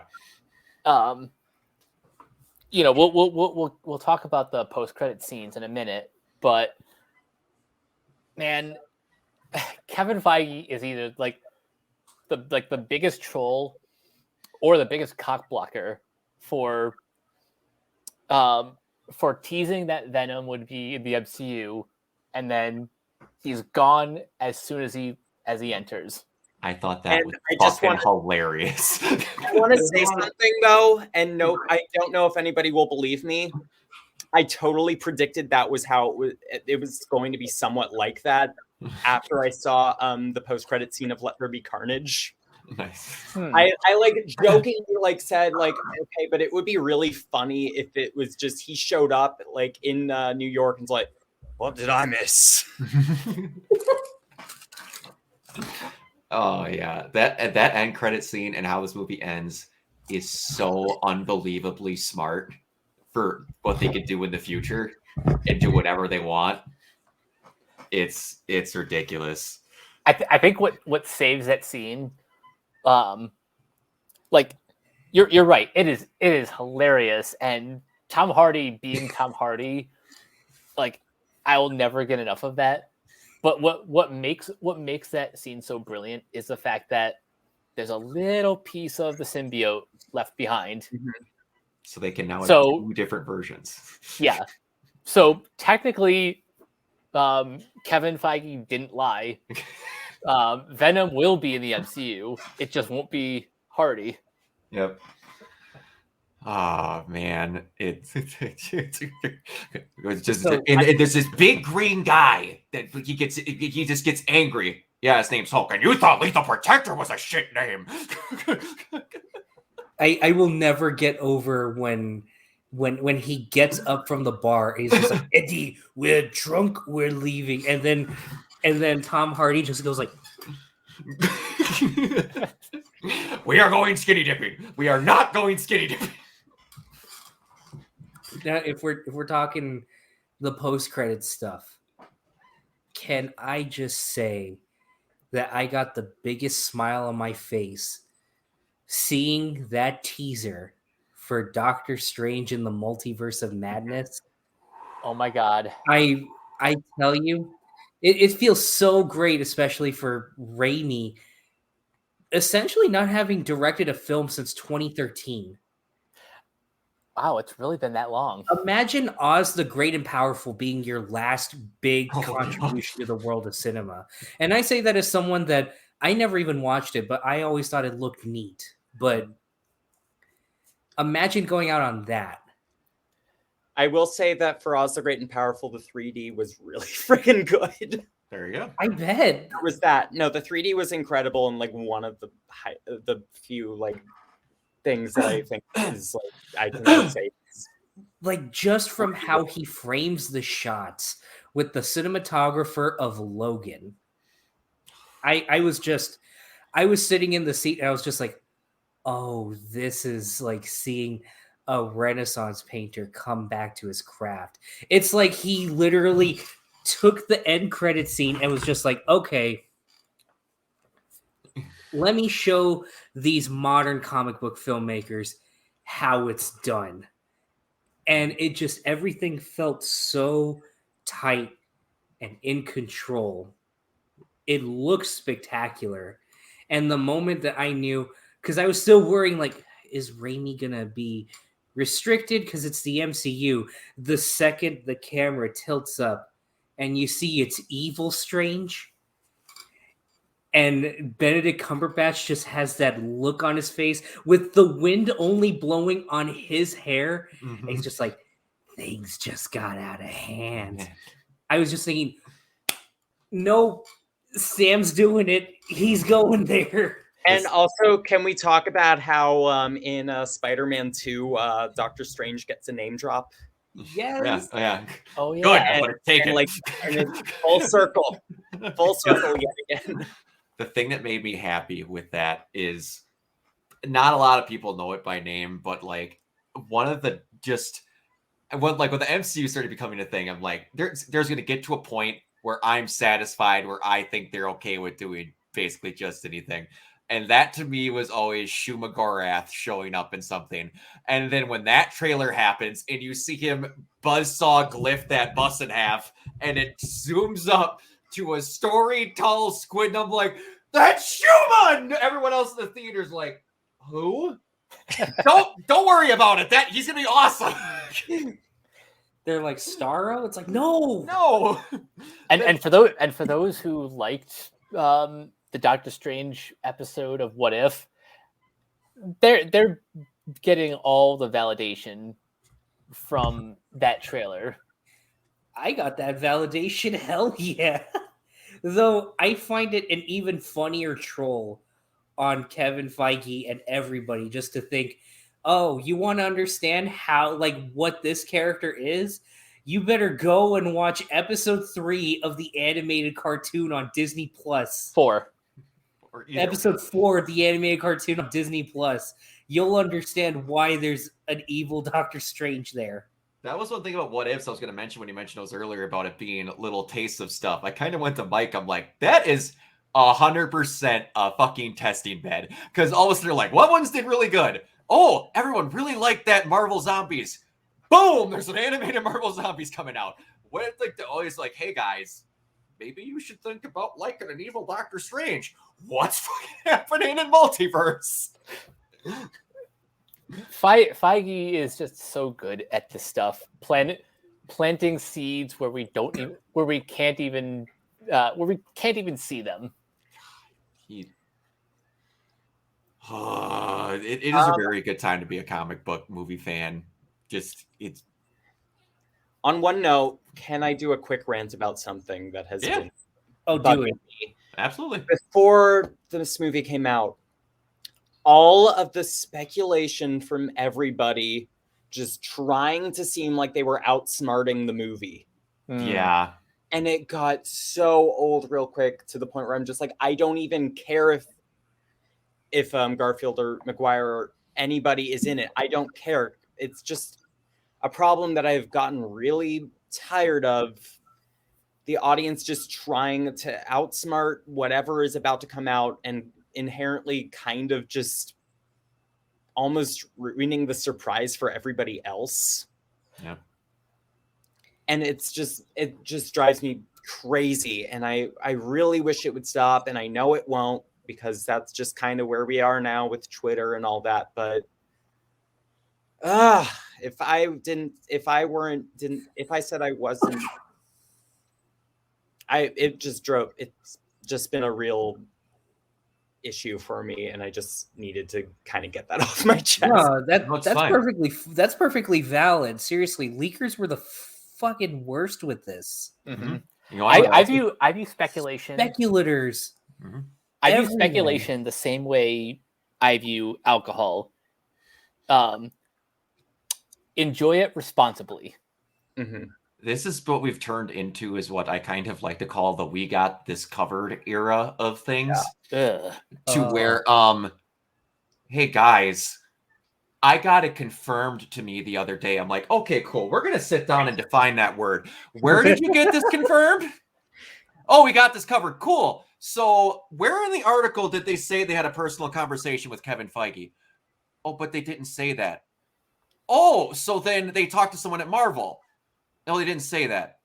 Like, oh, so what did it say? I don't know. I didn't open the article. I heard from a tweet that responded to Grace Randolph. Shut By the way, I finally blocked her like a couple months ago because I just had enough. No one confirms anything. If it gets said, it's absolute truth. It's the worst now. I fucking hate that the internet exists. I agree with you completely, Hayden. It's one of the worst things about life, period, now. If something is said, it is confirmed, and then it goes boom, and there go. I'm like, hey, and I get to be that guy all the time where it goes, no, that's not happening. Well, how do you know? I'm like, because the person that makes the thing said no. And there's a literal thing. The fact, there's a funny thing about that. Just kind of full circle. Literally, as Hawkeye was wrapping up, there were people that were tweeting after an interview was given with Vincent D'Onofrio, where he's like, "Yeah, I played it like how I played Fisk on Daredevil." And so God. like, I don't like the fact that I don't buy it just because, again, he seemed very underpowered and this and that. And Vincent D'Onofrio himself still responded to that one person and said, "No, like I said, I played it how I did in that time. I did it here.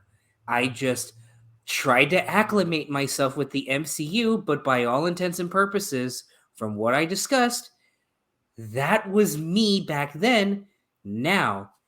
Yep. And that person still, with his big brass cojones, just still responded to Vincent D'Onofrio and said, "Okay, but how do you know that?"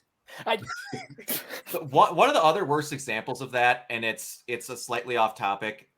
There's one person at work that I think goes out of his way now to see how many times that I can show that he doesn't understand things. And Josh will understand this more. Hey, now I don't know if you're a gamer or not.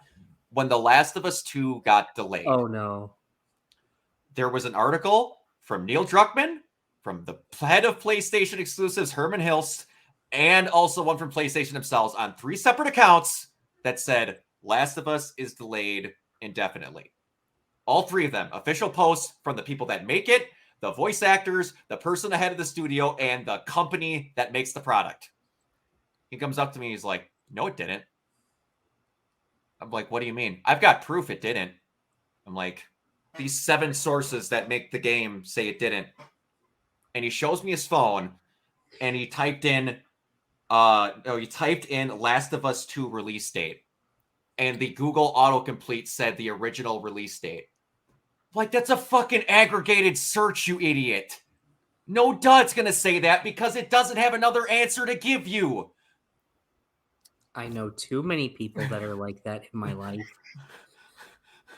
And like, why do you? I'm not trying to like. And you get all of us do the same thing. We're not trying to upset people. We're trying to make it so that you are not retroactively disappointed when the thing you think got confirmed doesn't happen. And also, speaking of Grace Randolph, the time where she argued with Kathy Yan about her own movie. Kathy Yan, James Gunn. Yeah. Who the hell else? James Wan. Do you remember Mbe? What's his first name? Used to be Latino Review. What's his name? Oh, Umberto. Umberto. Yeah, Mbe. One of my favorite ones with that was he's like, "Hey guys, I got the cast listing for someone in Guardians 2. I might just share it later." And then James Gunn commented underneath it and said, "That's cool because I haven't casted them yet. Would you mind letting me know?" I remember that. Silence followed it. Like, called out. Oh, it made me so happy. I love when James Gunn does that on social media. Like he'll just squash any rumor out there. I have should team up. Actually, no, that's not the truth. I have a small little rant. And I do mean it when I say small. I know my rants can get pretty long-winded. It's been a while since I've vented on the podcast. We all had a lot of fun watching this movie on the big screen, right? Yeah. Oh yeah. Would you shame people for having a good time at the movies? Absolutely. Oh, Josh, make my day go fucking nuts right now because I know exactly what you're gonna say. I'm gonna say. Oh wait, this. I know what you're going to do. Yeah. I'm gonna say this because this isn't my favorite movie of the year, but it has one of my favorite film experiences in general. Just watching it at the theater, there's something really amazing going to the movie theater. Because I'm gonna agree, the movie theater going experience can blow. Sometimes you go to a horror movie and you have those young parents that bring their babies that are still fresh from the hospital. And of course, they have a breakdown seeing Joe Blow slasher villain kill some stupid teen. And they're freaking out. And you're thinking, God, why didn't you just pay some poor high schooler or middle schooler to watch your Spawn so I can enjoy my popcorn and watch this fucking movie? Or you go to a comic book movie and you have that one person that hasn't even read the stuff, but they go on Wikipedia, they go to the Marvelpedia, or they watch Mojo, and they know facts, and they're just like, oh my God, that's the thing. And they commentate throughout the whole goddamn movie. Or you will go to a movie just in general, and you'll have that one vocal audience member that is just complaining the whole time, or they're snoring, or maybe they're a friend of yours and they're talking in your ear like, why'd you drag us to this? Mm-hmm. It is frustrating, and I completely understand it. But, and this is a major but, the reason why I personally love the movie theater experience, even though I will acknowledge, in general, I don't think many people should be going to the movies right now because Pandemic Central, Omicron is hitting, and I'm not talking about David Cage.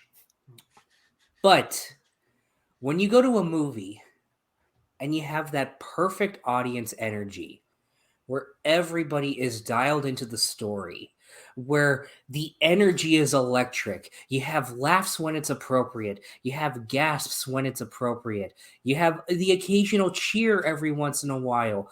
I am telling you, there is no more magical feeling than just being in sync with normal people and appreciating when other people have come together to create something for your viewing pleasure and you all collectively love it. It is like when you go to a concert and after the band finishes a song, everybody cheers, or when they get to an iconic riff that everybody knows, and they're just like, yeah, because the energy is amazing. Now, I understand also that can be very frustrating if you go to a movie and you're watching it for the first time. Maybe you may not vibe with everybody in particular.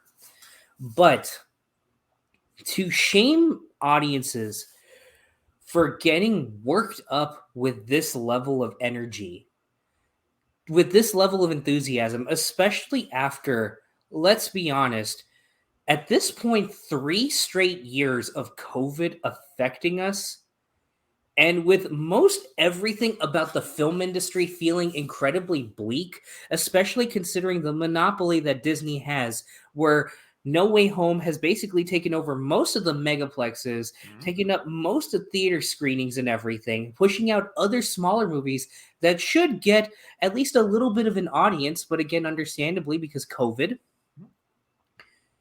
To try and shame people for having that last little vestige of joy, it just makes me very, very sad about that. Complain about the practices, complain about the politics of, film distribution and everything, complain about the system. But when it comes to people's entertainment, let people enjoy just having that time to go out and escape, to get sucked up for those measly 2.5 hours to 3 hours, because that's the beauty of film, to just enjoy something, to have an experience. I got 2 comments on that because I agree with you 100%. One, quite recently, CM Punk returned to wrestling. He's in AEW. He was a person that people wanted to wrestle for nearly a decade. There was a guy that was borderline inconsolable in the crowd. He was crying as if he just saw the birth of his child because he missed and loved wrestling so much. This dude got caught on national television crying his eyes out in joy that CM Punk was back. And he got lambasted as some loser that was enjoying this much. And everyone in AEW finally got a hold of the guy and brought him in. And I believe it was CM Punk himself that said this. You should not rip on that guy. If anything, the world should be ripping you assholes apart, that you cannot be as passionate and as into something as that guy was seeing his favorite wrestler come back.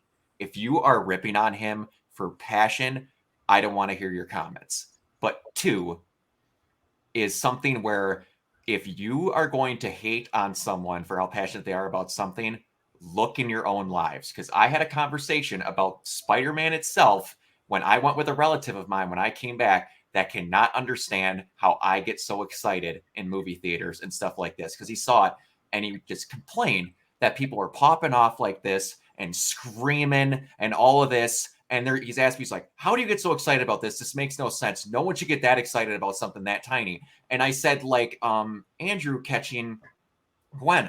Like, it's a great buildup from this. He's like, that's still nothing to get that excited about. I'm like, okay, cool. I am now almost 31 years of age. I, with this person, have watched close to 25 years of NFL football. And this person gets 5,000 times more excited seeing a touchdown. You see that same thing maybe 40 times, the same thing in the same year. And I went, where's your emotional 12-year build-up for that moment? You're getting that excited over something that small and you're giving me crap over that? Like, that passion is so beautiful. Like, one last thing, and then I'll kick it over to Hayden. I just have something to say in response, actually, because I do agree. I'm just gonna throw in one extra bit of information that I think it's just an interesting discussion. about this. You can go first, though.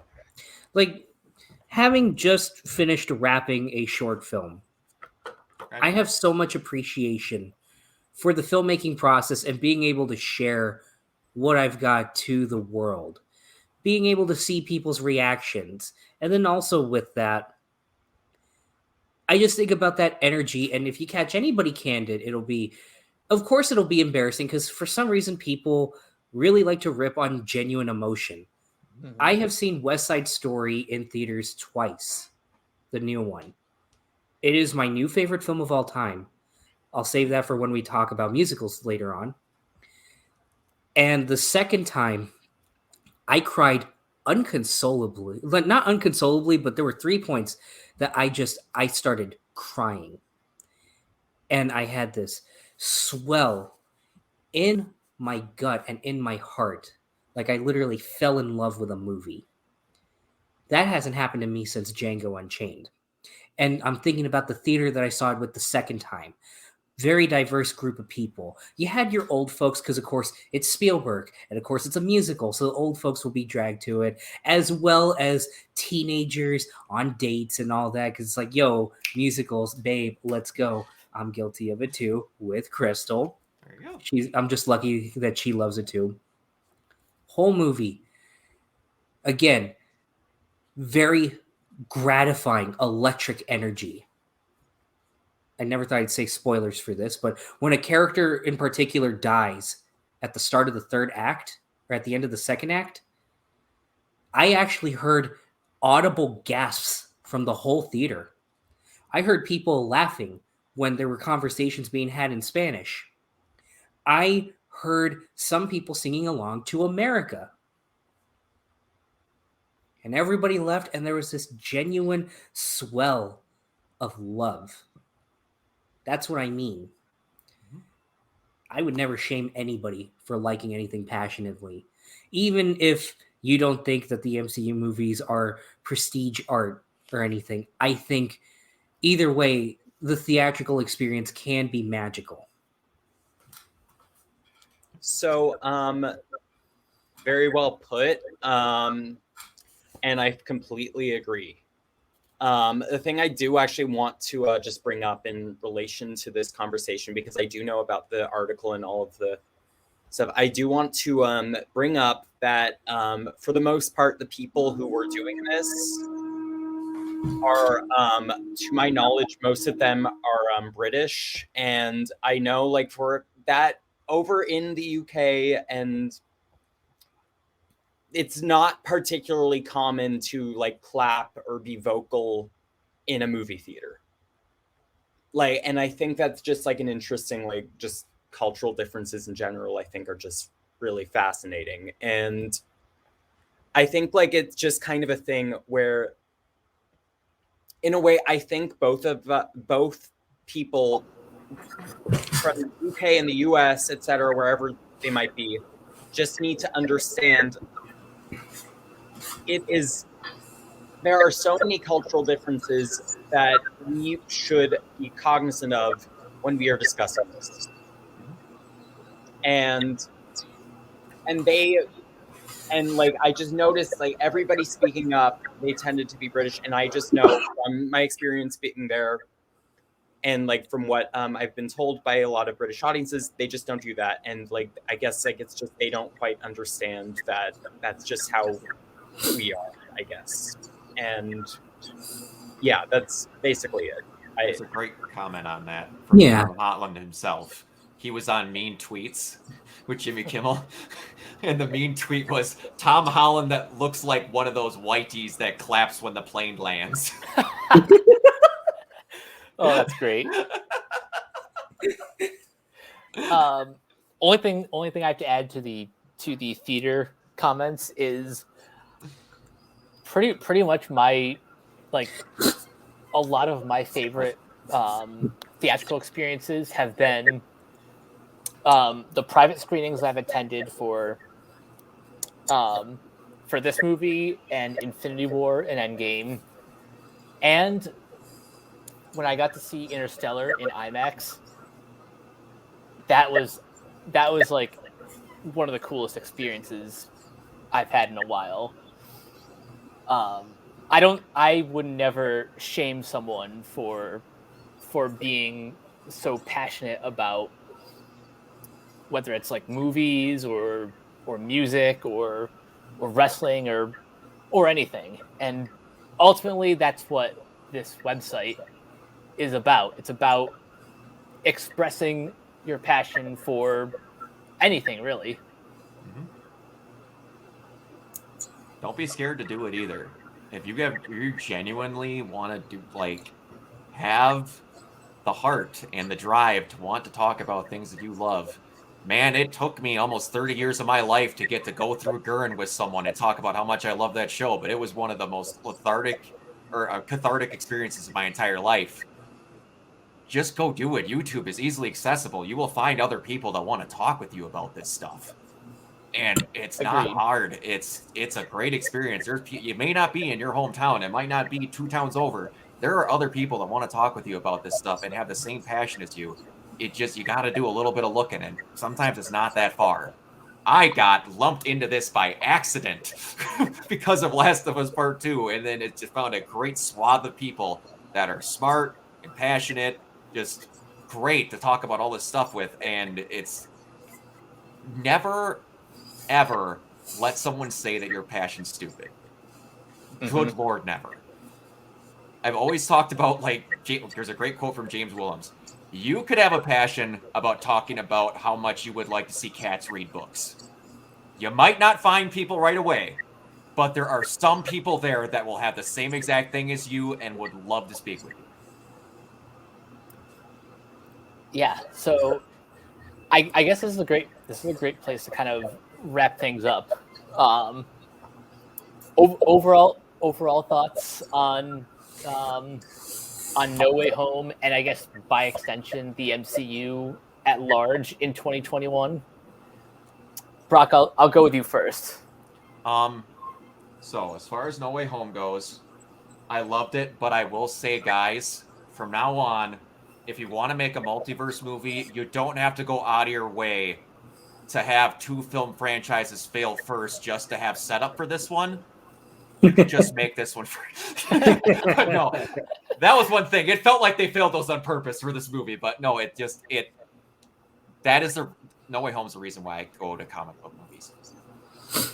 That is a definition, just joy on film. It was very good, and Hawkeye is another example of why I'm really glad they're okay with doing smaller stuff in the MCU still. Because the world doesn't have to be on the line at all times. And exactly. Yeah, I'm glad we can get a little bit of everything. Yeah. Josh? So No Way Home, yeah, I loved it.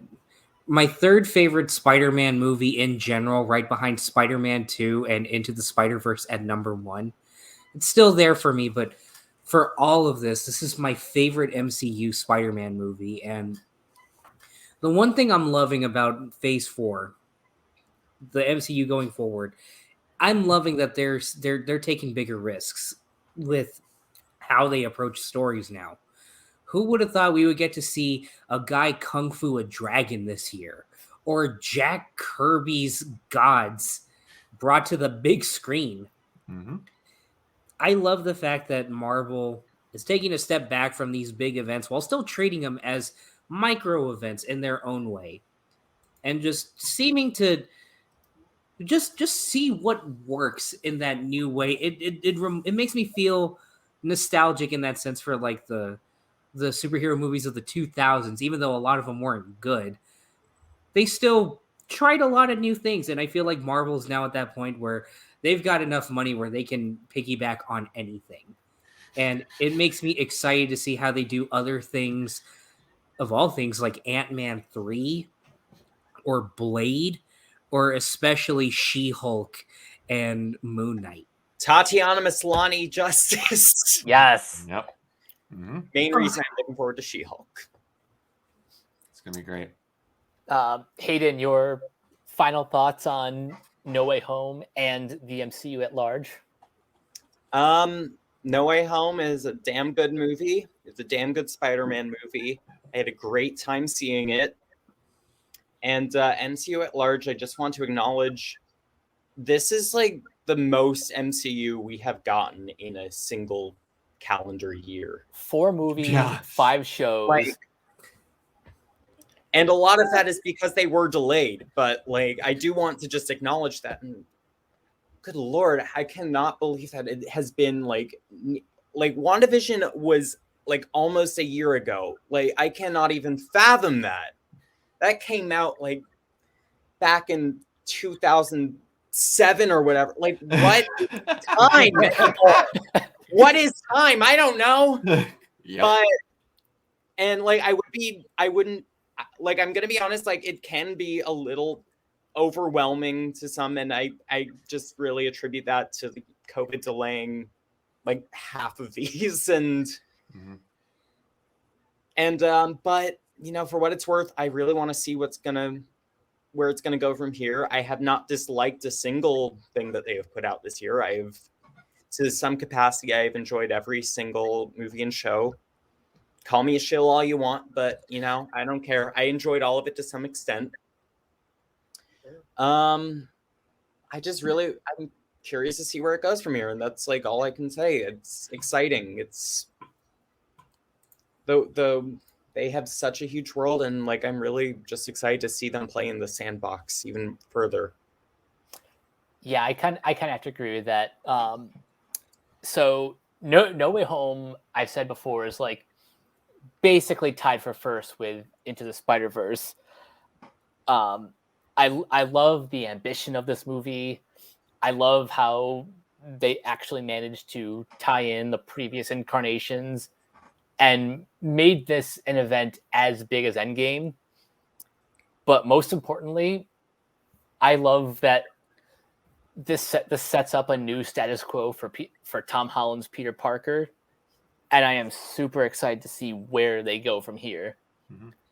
Now, as for Phase 4, I've always kind of described this as Phase 1, but on a macro level. Now that Endgame is like in their rearview mirror, they can do whatever they want. They're pretty much back to square one. Although this time there are no limits. They can anything is possible. You can have your kung fu movie. You could do a little espionage thriller. You can explore the wonderful world of TV on literally your first television series. And Phase 4, honestly, we haven't even scratched the surface, because 2022 and 2023 have a lot of cool stuff coming down the pike. Probably the one I'm most anticipating right now. The series is Moon Knight, and the movie is Multiverse of Madness.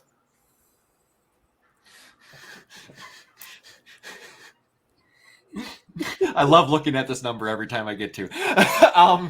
Josh mentioned it earlier, and you mentioned it, Mike, now that we have a lot of cool stuff coming and they have no limits. I say this whenever I can on our channel, on my channel that I do a lot of stuff with Mike with, which I've done recently with Josh and Hayden. If you ever want to do stuff, gladly have you. We talk about how the sky's the limit and they have more money than they know what to do with. If you have a basic subscription to Disney Plus, let's just say everyone has a basic subscription to Disney Plus. Remember how we thought it was really cool when Avengers made $1 billion? Yeah. Yep. If everyone has a base subscription, they make $944 million a month. Jesus. Because there's currently 118 million people subscribed to Disney Plus. They could put movies in theaters and have them make nothing. And they would still be set for life. Yes. That is terrifying. And to think it only costs each person $8 just to get basic Disney, and you get so much with just basic Disney. Something I just realized. because I was like one of the founder members and signed up for like the 3-year deal. I have not had to pay for Disney Plus since 2019. Wow. Jesus. Goodness gracious. The mouse is coming to collect soon. Yeah. Actually, yeah. Once my credit card expires, then I'll have to start paying. Yeah. It's time. Oh, Time to pay the piper. you guys remember when you thought it was a lot of money that we paid $76 billion for Fox when we made it back this year? Whoa! Well, on that note, that concludes this episode. One lawsuit later. That concludes this episode of Renegade Capes. Before we head out of here, Hayden, where can everyone find you online? Everybody can find me on Twitter at the Hayden Wilder and on Instagram at Hayden Wilder. And Josh?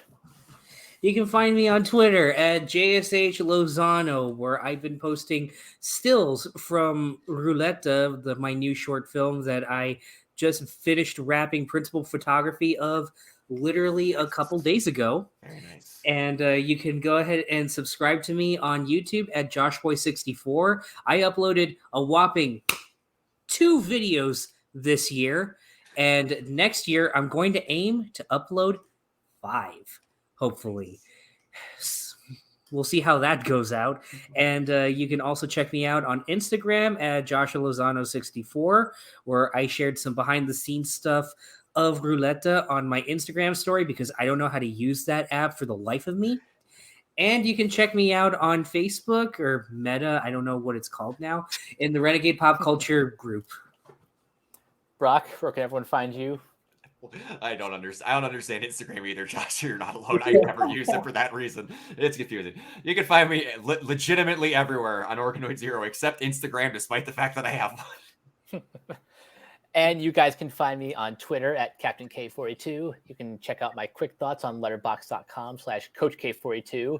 And you can find me in all the various Facebook groups just at my name. You can check out Renegade Pop Culture on Facebook and Twitter at Ren Pop Culture. Look for us on Podchaser. Listen to all of our podcasts on Anchor, Spotify, Apple Podcasts, etc. And last but not least, everything we found at RenegadePopCulture.com. You can escape, so do we. That'll do it for this episode of Renegade Capes. We will catch you guys later.